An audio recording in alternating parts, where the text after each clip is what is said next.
India TV YouTube channel को subscribe करें और बेल आइकन दबाएं। एक जमाना था जब यूपी में मंडल बनाम कमंडल की राजनीति होती थी, लेकिन बीजेपी ने मंडल और कमंडल को एक कर दिया। बीजेपी ने 2022 में यूपी का चुनाव जीतने के लिए मंडल प्लस कमंडल की पॉलिसी बनाई है। बीजेपी की जीत के इस फॉर्मूले में अंबेडकर भी हैं, लोहिया भी हैं, पिछड़े हैं, दलित हैं, राम मंदिर का राष्ट्रवाद भी है और कार सेवकों का बलिदान भी है। सेंटिमेंट और डेवलपमेंट के किस मंत्र पर योगी ने यूपी में जीत की पॉलिसी तैयार की है, देखिए हमारी एक और खास रिपोर्ट।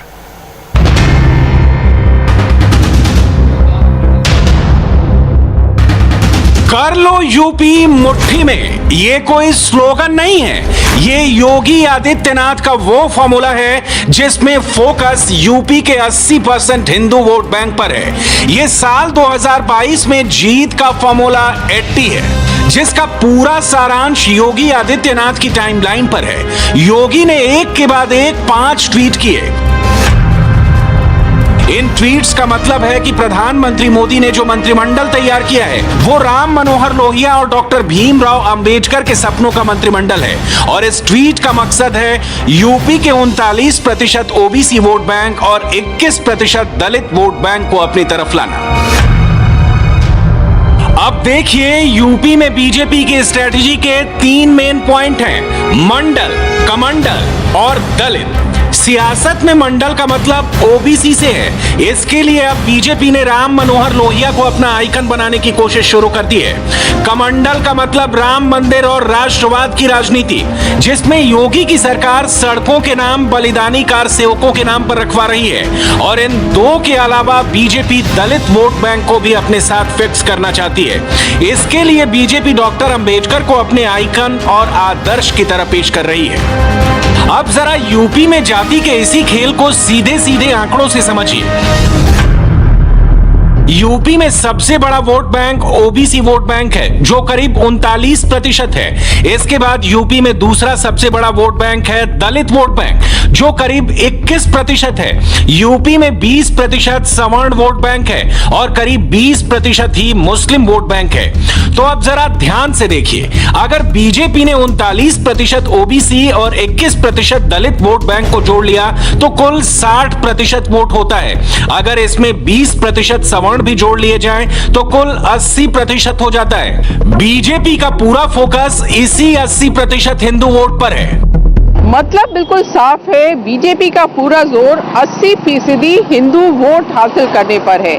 बीजेपी चाहती है कि समाज का हर तबका उसको वोट करे। बीजेपी की नजर समाजवादी पार्टी के यादव और मायावती के जाटव वोट पर भी है। अब अगर यादव और जाटव वोट बीजेपी को ना भी मिले तो 80 में से कम 60% वोट पर तो बीजेपी का फोकस है ही।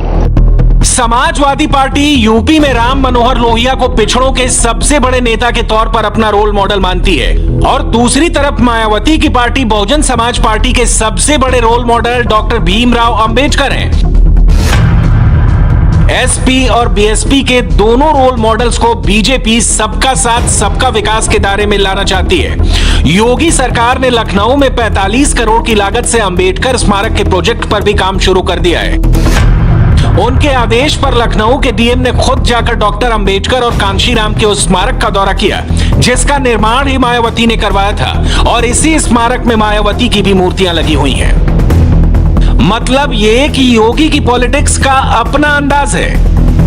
बीएसपी प्रमुख मायावती के बनाए स्मारक आज फिर चर्चा में आ गए हैं। मुख्यमंत्री योगी आदित्यनाथ ने लखनऊ के डीएम अभिषेक प्रकाश को काशीराम स्मारक और लखनऊ के अंबेडकर पार्क में भेजा। ये अंबेडकर स्मारक मायावती ने 1997 में बनाया था, लेकिन जब 2007 में बहुमत की सरकार मायावती की बनी तो इस पार्क में बहुत ज्यादा काम हुआ। आज डीएम यहाँ पर आए, बहुत तरह के उन्होंने यहाँ खामियां भी देखी। यहाँ पे धूल जमा थी, उस पर भी वो नाराज हुए और ये कहा कि जो भी लाइट्स हैं इन स्मारकों पे, अगर लाइट्स खराब है तो उनको बदला जाए, सफाई रखी जाए। जो मूर्तियां हैं अगर उनकी पॉलिश खराब हो गई है तो उनको पॉलिश किया जाए। जो पत्थर टूट गए रेड सैंडस्टोन से उन्हें बदला जाए, जो गेट टूट गए हैं उन्हें चेंज किया जाए। तो इस पूरे मामले का सियासी मतलब निकाला जा रहा है। 2007 की अगर हम बात करें विधानसभा चुनाव की, तो मायावती ने यहाँ 63 सुरक्षित सीट जीती थी, लेकिन 2017 आते आते ये गणित बदल गया और 86 सुरक्षित सीट्स में मायावती सिर्फ 2 जीत पाई और बीजेपी 68 जीत गई।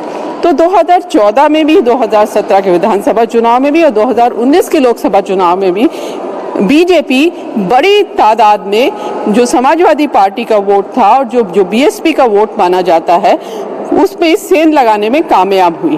तो अब बीजेपी की दोबारा यही कोशिश है कि ये वोट उसी के पास आए, बीएसपी या अखिलेश यादव के पास ना जाए। मतलब साफ है, यूपी में बीजेपी हिंदू समाज के किसी भी वर्ग को अपने हाथ से नहीं जाने देना चाहती है। चाहे बात प्रिया पटेल की हो या फिर एसपी बघेल की। कैबिनेट विस्तार में यूपी से आने वाले ओबीसी और दलित लीडर्स को विशेष तरजीह दी गई है। मेरा यही मानना है कि मोदी सरकार जिस गति से काम कर रही है, इस विभाग में भी निश्चित रूप से तमाम ऐसी योजनाएं होंगी जिनको खास तौर से उत्तर प्रदेश और वैसे तो पूरे देश तक पहुंचाया जा भी रहा होगा और मैं भी उस पर अपनी ऊर्जा लगाने का प्रयास करूंगी। निश्चित रूप से जब उत्तर प्रदेश मेरे हृदय में बसता है तो मेरी जिम्मेदारी भी कई गुना बढ़ जाती है। स्वास्थ्य राज्य मंत्री के रूप में भी मैंने प्रयास किया कि हमारे स्वास्थ्य विभाग की योजनाओं का लाभ उत्तर प्रदेश की जनता को मिले। बहुत सारे मेडिकल कॉलेजेस मेरे कार्यकाल में बने और यहाँ भी मेरी यही कोशिश होगी। नया मंत्रालय है, क्या क्या किया जा सकता है उसको मैं करने की कोशिश करूंगी। सबसे पहले तो प्रधानमंत्री जी का आभार प्रकट करना चाहूँगा कि जिन अपेक्षा, उम्मीद और आकांक्षाओं को लेकर के उन्होंने मुझ में विश्वास व्यक्त किया है और इतना बड़ा बहुमत और सहयोगी दलों के बावजूद मंत्री बनाया है, उसके लिए मैं आभार प्रकट करूँगा और अपनी पूरी ईमानदारी, कर्मठ और लगन के साथ उनकी अपेक्षाओं पर खरा उतरने का काम करें। पहले कहा गया कि कैबिनेट विस्तार में जगह नहीं मिलने की वजह से निषाद पार्टी के अध्यक्ष संजय निषाद नाराज थे, लेकिन अब उन्होंने भी यू टर्न लिया है और खुद को मोदी के साथ बताया है। 160 सीट निषाद बाहुल है, 70 सीटें 70,000 से ऊपर हैं, तो हमारे पास तो ये सारा कुछ है ही है। हम उनको जिताने के लिए आए हैं, मित्र हैं ना, मित्र हैं तो उन्हें हम सही बात बताएंगे। तो ये लोग डाल दिया था कि हम बगावत उतरे हैं, बगावत नहीं, हम नाराजगी और बगावत में अंतर है।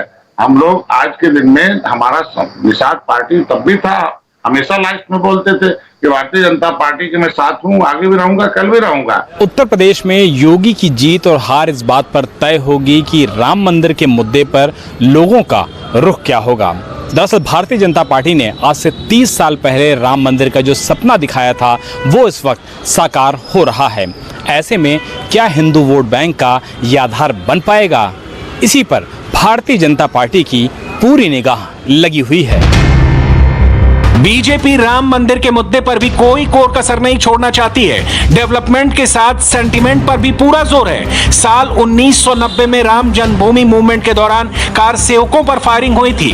डिप्टी सीएम केशव प्रसाद मौर्य ने ऐलान किया है कि अयोध्या में सड़कों के नाम बलिदानी कार सेवकों के नाम पर रखे जाएंगे। बोलिए जय श्री राम, जय श्री राम, जय श्री राम, भारत माता की। तो एक घोषणा मैं आप सबके संज्ञान में ला करके और करना चाहता हूं कि अयोध्या में अभी गया था, रुदौली विधानसभा क्षेत्र में रामचंद्र जी मेरे साथ थे, जिलाध्यक्ष जी थे।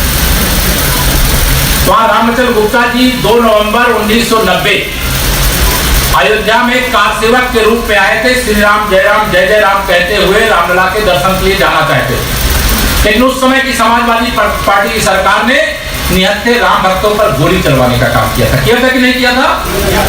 उसमें रामचंद्र गुप्ता जी सहित और भी कई हमारे राम भक्त बलिदान हो गए।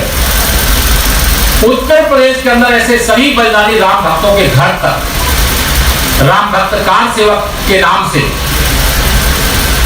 सड़कों का निर्माण करने की आज में घोषणा की।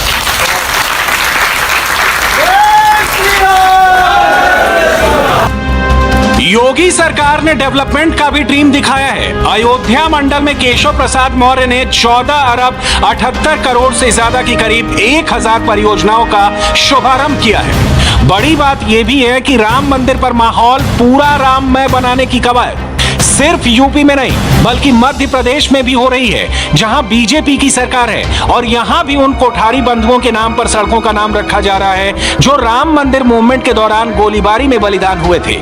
1990 में अयोध्या में हुए गोलीकांड को भले ही 30 साल पूरे हो चुके हो, लेकिन उस दौरान मारे गए लोगों को सम्मान देने की तैयारी बीजेपी यूपी सरकार में ये होती हुई दिखाई दे रही है। तस्वीरें देख सकते हैं, पूर्व प्रोटेम स्पीकर और इस वक्त राजधानी भोपाल के कोलार इलाके से विधायक रामेश्वर शर्मा भूमि पूजन कर रहे हैं। उस दौरान मारे गए कोठारी बंधुओं के नाम पर सड़क का नामकरण जो है वो किया जा रहा है। हालांकि मैं आपको बता दूं, इससे पहले उत्तर प्रदेश के उप मुख्यमंत्री केशव प्रसाद मौर्य तमाम सड़कों के नाम उत्तर प्रदेश में उन लोगों के नाम पर बनाने की घोषणा कर चुके हैं जो राम मंदिर, बाबरी मस्जिद मामले के दौरान पुलिस के गोलीकांड में मारे गए थे। तस्वीरें देख सकते हैं, यहाँ पर ये जो विधायक हैं रामेश्वर शर्मा कोलार इलाके के भूमि पूजन कर रहे हैं। सड़क का नाम जो है बाकायदा किया जा चुका और देश में ये पहली सड़क है, अगर कहा जाए तो गलत नहीं होगा। ये पहली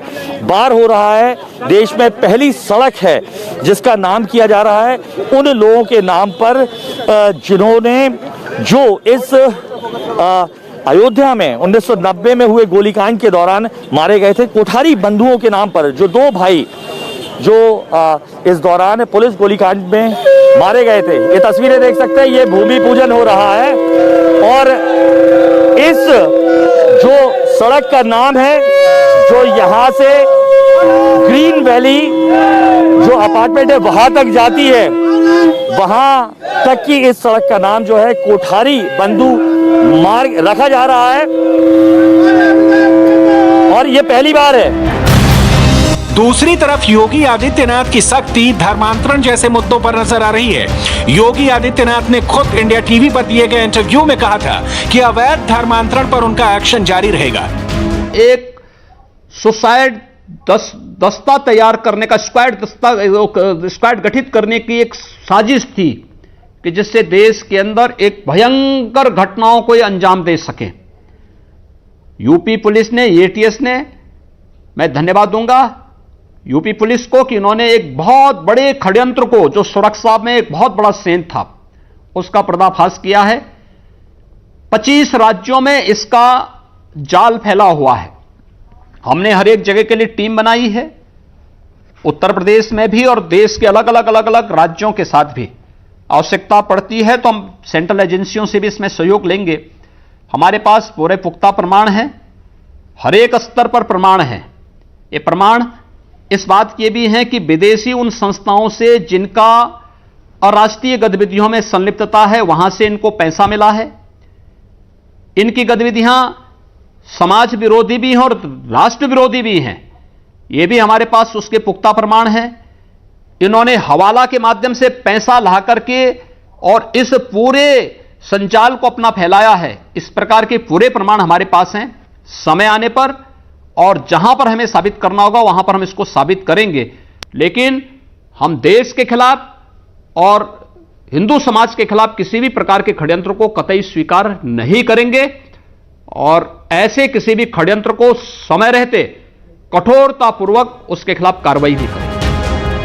यानी कुल मिलाकर बीजेपी ने यह तय कर लिया है कि उसकी नजर फॉर्मूला 80 पर है, 80% का वो हिंदू वोट बैंक जिसको लेकर बीजेपी यूपी की विधानसभा पर दोबारा जीत का परचम लहराना चाहती है। नमस्ते, मैं हूं मीनाक्षी जोशी। वीडियो और खबरों से अपडेट रहने के लिए India TV YouTube channel subscribe करें, बेल आइकन दबाना ना भूलें। जुड़े रहें इंडिया टीवी के साथ।